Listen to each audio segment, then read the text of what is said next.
আরো মাথায় করে নাচো। আমি পই পই করে বলেছিলাম, আমি জানতাম এই মেয়ের জন্য মানকেটা সর্বনাশ হয়ে যাবে। উল্টা করছে এখন চেঁচিয়ে অনেক বড় বৌদি, আমার ওপর চেঁচিয়ে কোনো লাভ হবে না। এই ছোট যখন ভালো কথা বলতে পারো না, মুখটা বন্ধ রাখবে, একটাও কথা বলবে না তুমি। কিচ্ছু হবে না আমার বাচ্চা, কিচ্ছু হবে না, আমি বলছি কিচ্ছু হবে না। ওকে তুমি বসে আছো কেন? ওঠো না, ওঠো না, তোমার তুমি কিছু করো, আমাদের বাচ্চাকে ফিরিয়ে আনো। তুমি তো জানো ও অবুঝে বাচ্চা, ও যা করেছে না বুঝে করেছে, কিছু করবে। সেই কথা তো আর পুলিশ বিশ্বাস করবে না বড় বৌদি। দাদা বিচক্ষণ মানুষ, উনি আইনের সব প্যাচ জানেন, তাই জন্যই তো উনি চুপ করে বসে আছেন। কারণ উনি জানেন মানিককে ছাড়ানোর ক্ষমতা কারুর নেই। তুই শুনলি তো জামাই কি বললো? মানিককে ছাড়িয়ে আয় না রে। অসম্ভব। তোমরা যতই মানিককে অবুঝ আর ছেলে মানুষ ভাবো, পুলিশ যা দেখেছে তার ভিত্তিতেই মানিকদের সাজা দেবে। না না বাবা, উনি তো বললেন উনি নিজে এতই বোম ছোড়েননি। নিখিলা থেকে ব্যাগটা দিতে গিয়ে হাত থেকে পড়ে গিয়ে ওটা ফেটে গেছে। তাহলে উনি শাস্তি পাবেন কেন? বাবা আপনি পুলিশকে বুঝিয়ে বললে ওনারা ঠিক শুনবে। না না, শুনবে না। সব পুলিশ তো আর দাদার শালাবাবু নয়, দাদার কথা মতো কাজ করবে। মানিকের জন্য নিখিলের মতো একজন কুখ্যাত সদস্য পালিয়ে গেছে।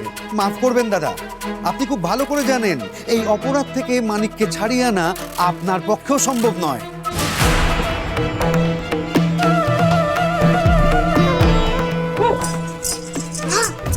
কি হয়েছে মা? দিদি নিজের কবর নিজের হাতেই কুড়েছে।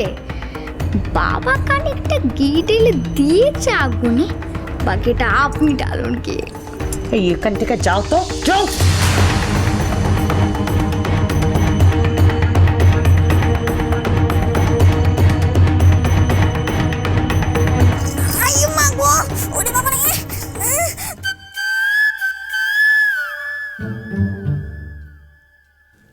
বউ, পুলিশ চলে গেছে? কোন চলে গেছে?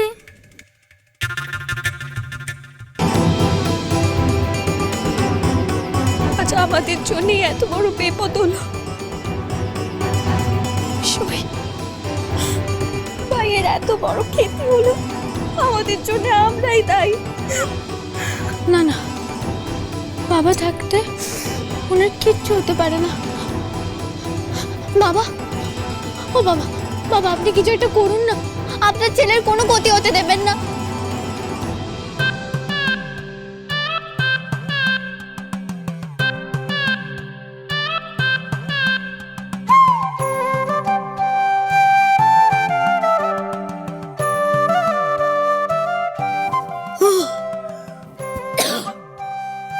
আপনি ভয় এখানে লুকিয়েছিলেন বুঝি? এই আপনি দাদা দলের নাম লিখিয়েছেন? মানিক দাদা দলের নাম লিখিয়েছি বটে, কিন্তু ওদের মতো সাহসী হতে পারিনি। না লুকিয়ে পড়েছি, কিন্তু নিজের ওপর বড্ড ধিক্কার হচ্ছে। হ্যাঁ গা, তোমরা তো বাপু আচ্ছা দুরন্দর। এতদিন ধরে এইখানে গাপটি মেরে বসে আছো, কাউকে কিছু টের পেতে দিলে না? তা মা, আমার বাবাও কি শয়তানি করার সময় কাউকে কিচ্ছু টের পেতে দেয়? আর নিখিল দাদা সেখানে তো স্বদেশী, দেশেরই ভালো করে। ঠিক কথা কয়েছে বোধা। তোমার নাতির প্রতি তোমার কোনো দরদ নাই, তাই মা? তোর কাছে তো শিখতে হবে। শোনো মা, আমাকে একদম ট্যাকাস ট্যাকাস কথা শুনিও নেই, আর ভুলে যেও নে আমার কথা তেতো হলেও সত্যি। আর যদি বানকের কিছু একটা হয়ে যায়, তাহলে এই বাড়ির এই বংশের বাতি নিভে যাবে।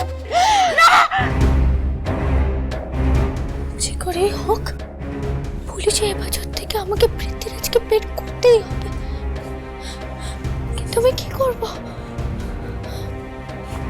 বাবাকে বললে উনি ম্যাজিস্ট্রেট সাহেবের সাথে কথা বলে পৃথ্বীরাজকে ছাড়ানোর একটা ব্যবস্থা করবে। না না না, কখন আর আজ বাবার জন্যই পৃথ্বীরাজকে ধরে নিয়ে গেছে। বাবার থেকে আমি কোনোদিনও সাহায্য চাইবো না।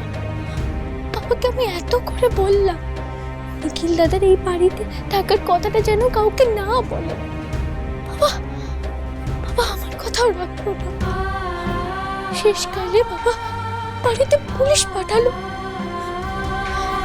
বাবার সাথে আমি কোনোদিনও কথা বলবো না, কোনোদিনও না। বাবা, ও বাবা, বাবা আপনি তো একজন বড় উকিল, আপনি ঠিক পারবেন পৃথ্বীরাজকে ছাড়িয়ে আনতে। আপনি একবার চেষ্টা করুন না বাবা। বৃথা চেষ্টা করে লাভ নেই। আপনারা ভাবতেই পাচ্ছেন না মানকে নিয়ে ওরা কি করবে।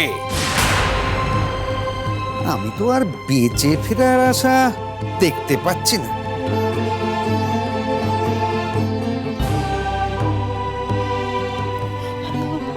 এখন তো ভাইটাও নেই এখানে। ভাই থাকলে যে কিছু করতো। এখন আমি এখন কি করবো? কি করবো আমরা এখন? আমি ভাবতেই পারছি না যে রায় বাহাদুর খেতাবের লোভে বেআই মশাই পুলিশকে বলে দেবেন যে নিখিলে বাড়িতে আছে। আমি ভেবেছিলাম যে কথাটা আমাকে বললে ওর নিজের ভাইপোকে উনি বিপদে ফেলবেন না। তার মানে তুমি জানতে যে নিখিল পুলিশের তারা কি এই বাড়িতে এসে উঠেছে? হ্যাঁ, জানতাম। তোমরা সবাই মিলে আমার বাচ্চাটাকে মৃত্যুর মুখে ঠেলে দিলে। না না মা, না না মা, খবরদার। আর একটা কথা কইলে কিন্তু আমার হাত আছে। না তাতালুই বাবা, না আমার সইকে শাস্তি দেবেন না আপনি। আমার সইয়ের কোনো দোষ নেই। আমরাই তো না বলে কই এই বাড়িতে এসেছিল। সই আর ভাই তো আমাদের থাকতে দিয়েছে। আমার সই কোনো দোষ করেনি। আমরা যা শাস্তি দেওয়ার আমাকে দিন, আমাকে দিন। কি শাস্তি দেব তোমাদের? বাড়িতে কাল সব পুষেছি, বাড়ির অন্দর মহলে তোমাদেরকে ঢুকিয়ে তো আমরা এখন শাস্তি পাচ্ছি। আর যাকে নিয়ে এত কাণ্ড নিখিল, এ কোথায়? পালিয়েছে তো? পালাবেই তো। আমার বাচ্চাকে বিপদে পেলে, গোটা পরিবারকে বিপদে পেলে যে তো পালাবেই। এই তোমরা আত্মীয়? এই তুমি আর নিখিল আমার বাচ্চাকে ভাই বলো? বিশ্বাস করুন তারুই মা, আমরা চাইনি আমাদের জন্য আপনাদের সবার। চুপ করো, একটাও কথা কইবে না তুমি। তোমাদের মতো আত্মীয় টাকা থেকে তো মরে যাওয়া ভালো। কি বলছো ছোট গিন্নি? আমি একদম ঠিক কথা করেছি আজকে। চুপ করো ছোট গিন্নি। না, আজ আমার চুপ করে থাকার দিন নয়। আজ আপনারা চুপ করে থাকবেন। আজ আমার বাচ্চার এই অবস্থা বাইরের কোনো হাসি তোদের জন্য নয়, তোমার আর তোমার বৌমার জন্য হয়েছে। কি বলছো ছোট গিন্নি? একদম ঠিক কথা বলছি। আমার বাচ্চা,